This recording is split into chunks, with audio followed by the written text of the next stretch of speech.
Nice fish. Real nice fish on the drop shot. It'd be a nice one if we had A net? get him a net. Oh, that is a nice one. Yeah. I'm gonna tire this guy out a little here.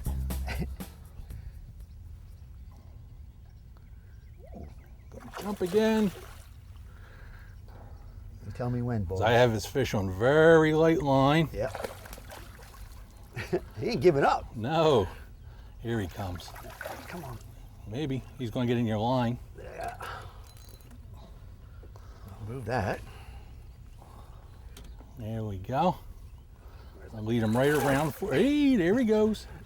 I don't know if he's wetter than me. I know it's only a half-hour show. I know. Ah! There you go, boys. It's not a bad one for the first one of the day, huh? No, no. Fishing on Delaware River, springtime. Stevie Horvath, Bob Murray. Stay tuned. It's going to be a good one. All right, drop shot. Nice fish. Yeah.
Bad one?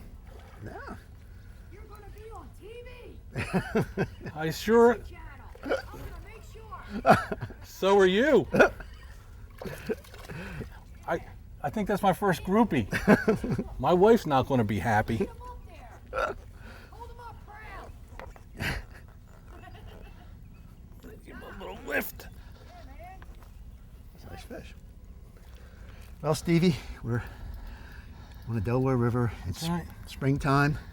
That's a nice fish. Yeah. You said this morning before we got out, you're going to try a little new stuff today. Yep. Not do old school like me with the Senko. Right. You're going to break it up a little bit and do something with some braid and some carbon fiber line and Yep. stuff like that. Yep. But that's a nice. Yeah, let me get this fish back and we're going to talk about that a little bit. Yeah. Man. Get this back. There you go. Well, if you remember, Right. at the end of the winter, which was only yesterday, it feels like with the weather, but at the end of the winter, I wrote an article on my blog that stated that I need to learn how to fish again. Now, I didn't forget how to fish. Right, right. But what happened was I relied on so much of the old school stuff that we learned back in the 70s and 80s, and guys are out fishing me. I don't like that, okay? I'm a cheerful guy. Look, I'm fat, I'm jolly, you know? But I like to catch a lot of fish. So what I decided to do this year was make some changes. One of the changes I did was I'm fishing a lot more fluorocarbon and I'm fishing a lot more braid, and I'm combining the two. And with the drop shot, I'm fishing 10-pound braid and an 8-pound fluorocarbon leader and a little tiny number 1 or 1/0 hook. Yeah. And the amount of fish I'm catching is more than when I was using just standard monofilament. I have better feel, I have better hookups, and you know, so far so good. Right. The light line seems to be doing it. I'm fishing fairly light line, probably got 10-pound test. Right. And I'm fishing my Senko, usually a bait that really produces fish. You know how many people fish Senkos. Right. But you're out fishing me with that. God, 3-1. Mm-hmm. I'm gonna go right, watch this, right over the camera guy almost. There he is. He's swimming, he's digging. I think he's gonna jump. There you go. Never give up on a spot until you're really ready to be done. How's that? Yeah. Here he comes. Yeah. Yeah, good shot. Good one. Yeah. Steve, while we get that fish, whoops, let's just talk about the kind of day we have here weather-wise and what it's making the fish do. Well, what's happening is this is the first good warm. It's not a bad fish. Yeah. Now, before we get to all that good weather stuff, this fish is hooked deep. Mm-hmm. Okay? Watch. Don't fight for the hook. Leave the hook in the fish. Fish is going to do a lot better if you don't mess with it. Right. That'll be out. Than if you mess with it. Yeah. Okay, got him back. Now, back to the weather. This is the first really sunny day we've had after a lot of clouds. Mm-hmm. And the first thing that a lot of people think is, with the sunny weather, it's going to tighten them up the structure. But in the spring, when the water's warming up, it's not necessarily true. What happens is, especially here on the river, the fish will come up and they'll get underneath objects and they'll come out and sun themselves. Now, when they sun themselves, they're right under the surface, which is great except for one thing. Yeah. It makes them very spooky. Right, because there's something going over top of them or us with Right. the trolling motor, so we back off a Yeah, little bit. I mean, we're making casts and seeing swirls under our line and stuff. So what we had to do was make sure that we're using really light tackle, stuff that's going to hit the water really soft. It's not going to make a big commotion. Right, it's just going to, like I'm using the Senko using that, it's just slowly going down through that water column, so Yep. they're picking it Yep. up. And what happens a lot of times is the fish are actually going to see it go down. It's going to pass them, and when you can see them, they'll tip their nose down and they'll just kind of glide out of sight, and they'll go down to the bottom to pick it up a lot of times. If they're real shallow, well, they don't have to go down so far. Right. But we've got optimum conditions right now. We've got bright sun, we've got clouds, we've got a little bit of a breeze, Right. and you couldn't ask for anything better for this time of year. Right. No, it's perfect, really, the weather was. And again, remember, in that water column, because they're running the banks, really, Yeah. in a sense. Yep. You know, like what we call bank runners, but they are, and the fish we've caught today are a good quality fish too. Right. We're not catching the little ones. The big. Now we could have caught 700 sunnies by now. Oh yeah, yeah. 'Cause the sunfish are doing the same thing. Yeah. They're right on the edge, and they're just. And that's the key. If you can see the sunny suspending, the bass are probably doing the same thing. Because you got to remember, bass are not bass. Bass are a member of the sunfish family. That's right. So bass do a lot of things that sunfish do. And in the spring especially, the spring through the early summer, where you find sunfish, you're going to find a bass. On a drop shot. You think it has anything to do with I'm sitting here re-rigging? If you're breaking off. He's a good little fish. Good fish? Yeah, good little fish. There you go. He's a good fish. Get up here. Nice fish. Yeah. A nice chunky fish there. Yep, absolutely. All right, now what you want the apology? You want to say I'm sorry? What do you want? I want to say that I'm still in the lead by quite a few fish today. They're just going to get cut out. That's a nice chunky fish. Yep. It's the first, maybe 5 casts Yep. with a drop shot rig. And Steve, right before this, broke off a fish. Right. And me being the friend that I am, I went right back into the spot that you broke off at Exactly the spot. and caught the fish. Yep. Yeah. And again, I went to the drop shot rig. And Steve, it's sort of like a with a circle hook too. A lot of times you catch those fish right up in the top of their mouth. Yeah, if the hook is positioned correctly, which is facing up when you tie the drop shot rig, Right. and I'm sure our tackle box is going to have some mention of it today. Yeah, we'll have to sort of talk about it. Yeah, the fish get hooked toward the roof of the mouth. Right. And what happens is if you tie the rig incorrectly, your hook is going to face down or off to the side or somewhere. When you tie it correctly, the hook faces up. Right. Now here's something else. We're nowhere near where we started fishing this morning. No. Okay, we fished all over the river, Right. and sometimes twice. Right.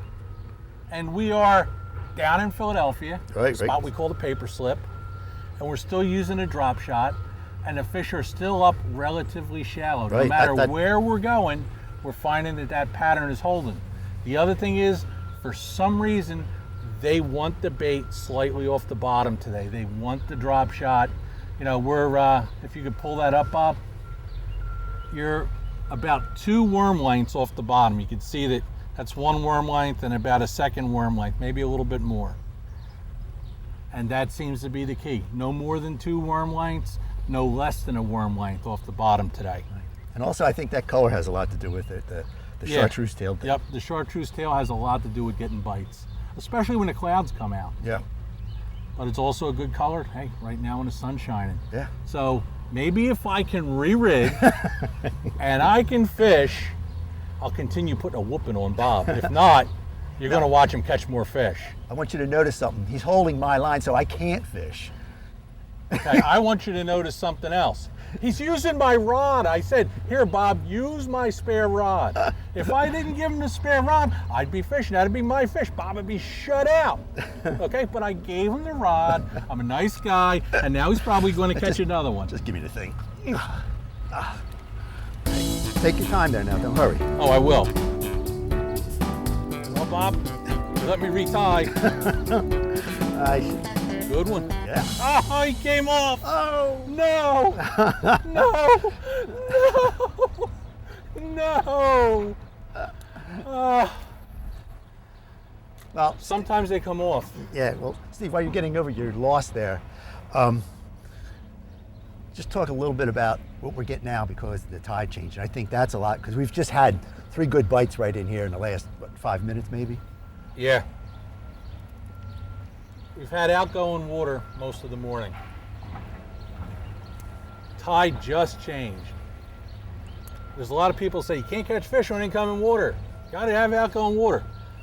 The truth is, any moving water is good. You just have to make some adjustments. Right. So what we're doing is, our first pass in here was before the tide started coming in. Right. We were way off the bank, Right. casting up shallow.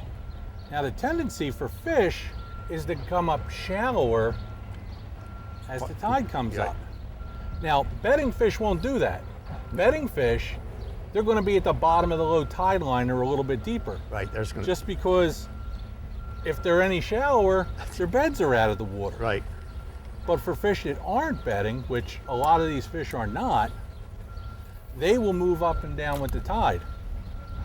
Now, it's a given that a lot of times a low tide is an easier time to catch fish than higher water. You got another one? Yep.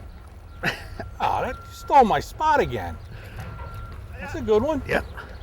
And what's the name of that rig that you're using now? Bonneville Flats 500 or something. Yeah, drop shot. Woo. Look at this one. I think we got a convert. I think I'm gonna have to let this fish here. Again, right up in the Yep. top of his mouth. Nice, got a little spot on him there. Yeah. He's a nice chunky fish. Mm-hmm. Got a spot on him. There's Now- nothing wrong with that fish with that spot, right? Nah, That's it's just pigment. yeah, But again, that fish was up closer to the bank, right to the bank. and that's the adjustment we've made. And that incoming tide, just a little bit more movement for us. Right. So that's what it takes. Little adjustments during the day, especially in tidewater fishing. Yep. Well, that's a nice one. It is a nice one. That's a nice fish, Stevie. This drop shot is getting good today. Oh, look at that one. Oh, that's a big one. You gonna lift him or you want me to grab him? Yeah, I think we're going to lift this guy. Keeping him down a little. Nice fish. Come here.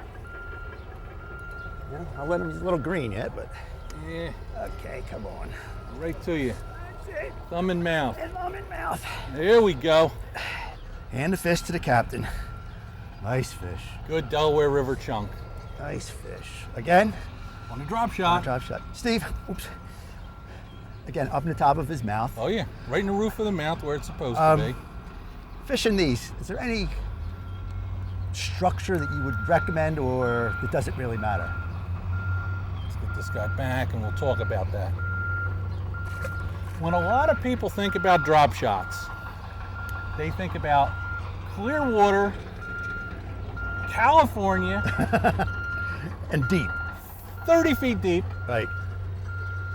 But what we're finding out in the East Coast, that's not the case. Right. Drop shot is great to have anytime you're fishing. Right. You always should have one rigged up. Always have one rigged up. Now here's the key. The only difference that I make in the drop shot is the hook that I use. If I'm fishing in cover, grass, wooden stuff, I'm going to fish a Texas rig. I'm going to use a little number 1 or 1/0 hook, and it's going to be buried in the worm Okay. to keep it more weedless.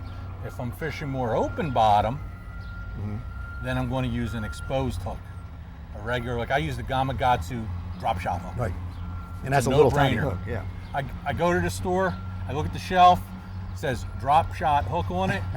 I use a size 1 or a 1/0. Now here's another important thing. Fluorocarbon line. Okay, I'm using braid, you're using fluorocarbon. Right. My leader is fluorocarbon. Fluorocarbon line not only is more invisible to the fish, but it gets down to the bottom a lot quicker. It wants to sink, it's denser. And it's got a good sensitivity to it too. No stretch, increased sensitivity, great thing to be using. Really no reason to use anything else. So just remember, on the East Coast, we're catching them 8 inches of water, 10 Right. inches of water. Yep. West Coast, or big lakes like Yeah, that, they want yeah. 30, 40 feet. Right, it's all where the bass lives. Yeah. Yep. And this is where they are on the East Coast. That's it. Yeah. Well, Let's catch another one. let's catch another. Oh yeah. Whoa, and he's off. Ah, I got the dropsies. Well, you set the hook. Steve, let's just take another second here. Talk about the worms that we have. Right, The color of the water, because the tide has changed. right, And up along that bank, it's turbulent. right. It's more mud. So it's important that we go with a chartreuse tail or something that the fish could, Right, either ooh, they're up there. Either a darker worm, and I think that was actually a panfish.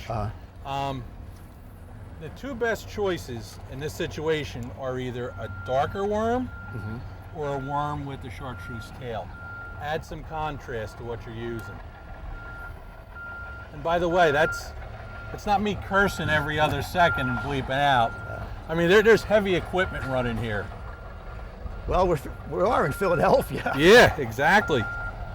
But the big thing is, like you said, when the water's dirty, use contrasting colors or darker colors. When the water's cleaner, you can use more translucent Right, and more subtle. natural colors. Right. This way, we've got a mud line in shallow, we've got clear water out here, so we've got the best of both worlds. We got a chartreuse tail, Right. and we've got a green pumpkin worm. And now for a closer look at today's tackle, Delaware Valley Outdoors presents the Tackle Box. For more information about the tackle used on today's show, go to DelawareValleyOutdoors.com.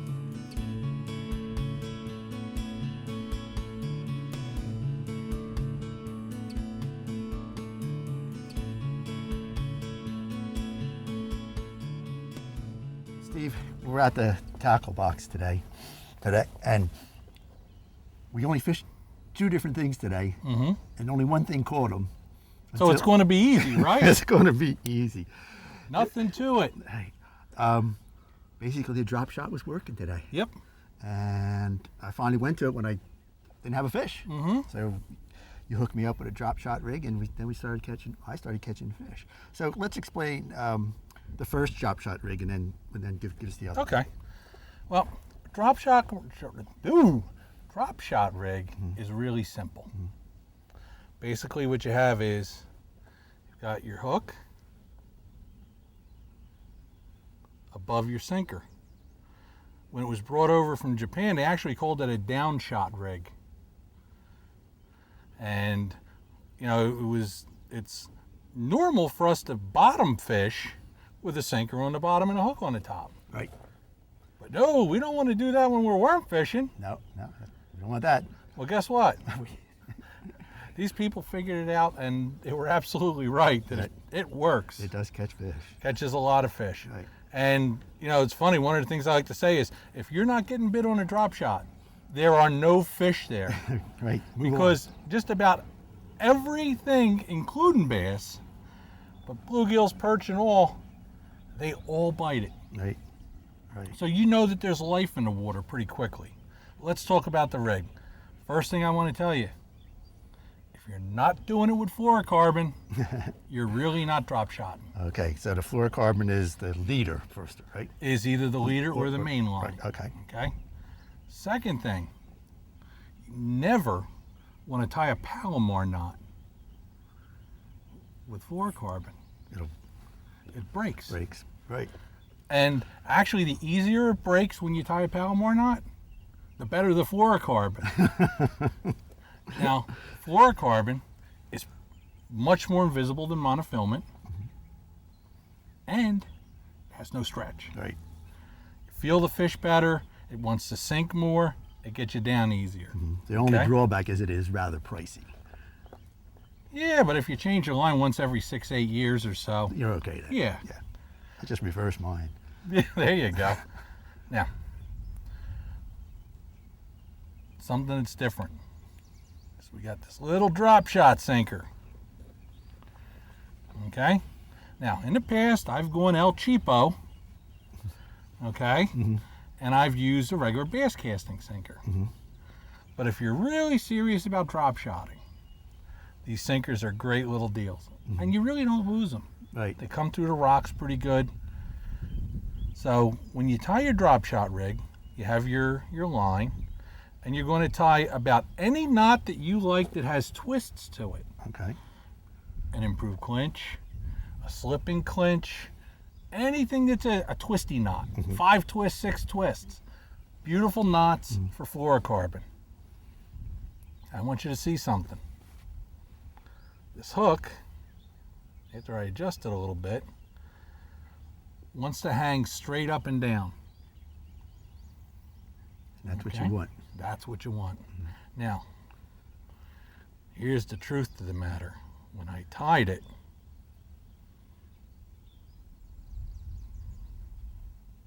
take this loop out.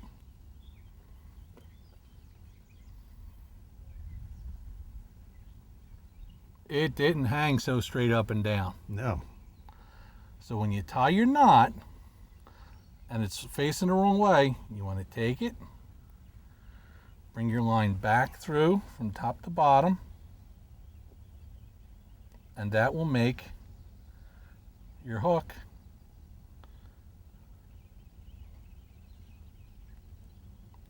right up instead of facing down. Right. And that's, well, you want that for Right. a variety of reasons. Yep. Hook the fish better that way and keep the worm like that. Yep.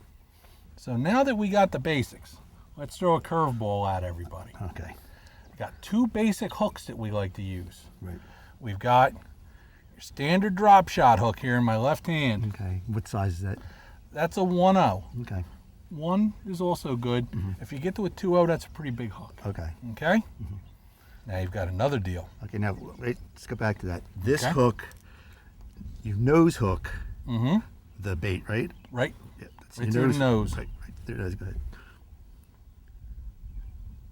Doink. And that's it. That's Just like you're hooking a walleye, night crawler on there for a walleye. right. Yeah, but that's Right through the tip of the nose in my left hand. right. Okay? Now,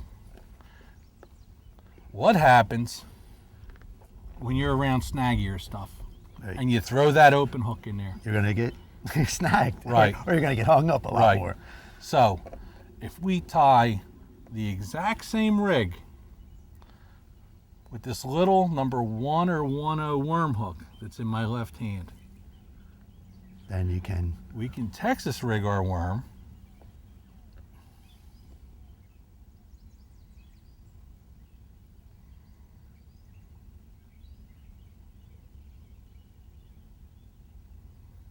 And now we have something that's much more snag resistant to throw out, Right. especially around wood and stuff like that. Right, weeds and stuff like that. If you're on the bottom, the weeds are on the bottom or something like that. Yep. Because these little weights, they go through the weeds pretty easy. That's a, Yeah. really, they don't Yep. get you don't get snug like that at all. And as far as size of the worms goes, I use a 5-inch worm, 5 4-inch inch. worm. Any type of finesse worm generally works. real thin. Yep. Yeah, right. And the other part we talked about is color-wise. You know, everybody's happy with the green pumpkin and chartreuse and that kind of Sure. stuff. And sometimes you go to like a darker worm, depending on the color of the water and Yep. stuff. If it's a cloudy day, I might fish black with a chartreuse tail, June bug, something like that. Or if I'm going to fish a green pumpkin like we have here, I fish it with a chartreuse tail. Right. And that's in The the chartreuse tail adds a nice contrast. It does make it so you get a bite just about every cast from every sunny that's around. Right, you get the machine gun. Right. Okay, one other thing, line size for the braid and line size for the Okay. fill. I was fishing 10-pound braid with 8-pound fluorocarbon Okay, attached to it. okay. And About a 2.5-foot leader. and then I was fishing just fluorocarbon. Straight 8-pound test fluorocarbon. Now, if you're up at Candlewood Lake or Lake Champlain or somewhere where you're fishing deeper and the water's much clearer, you might want to back off the 6-pound test. But we're fishing dingy water, Right, yeah. dirty water. I That's it. still think that the fluorocarbon gets us more bites. Don't get me wrong, I think you get more bites, but you can get away with the heavier line. Right. In clear water, 6-pound line. And that's the tackle box. There we go.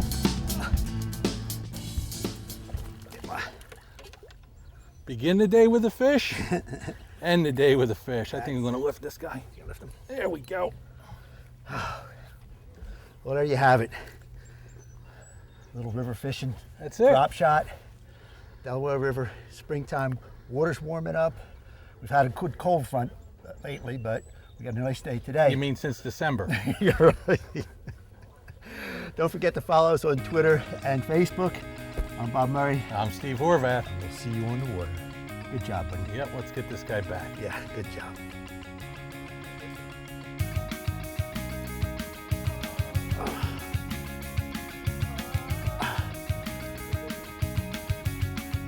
The shock. Maybe it's a Maco.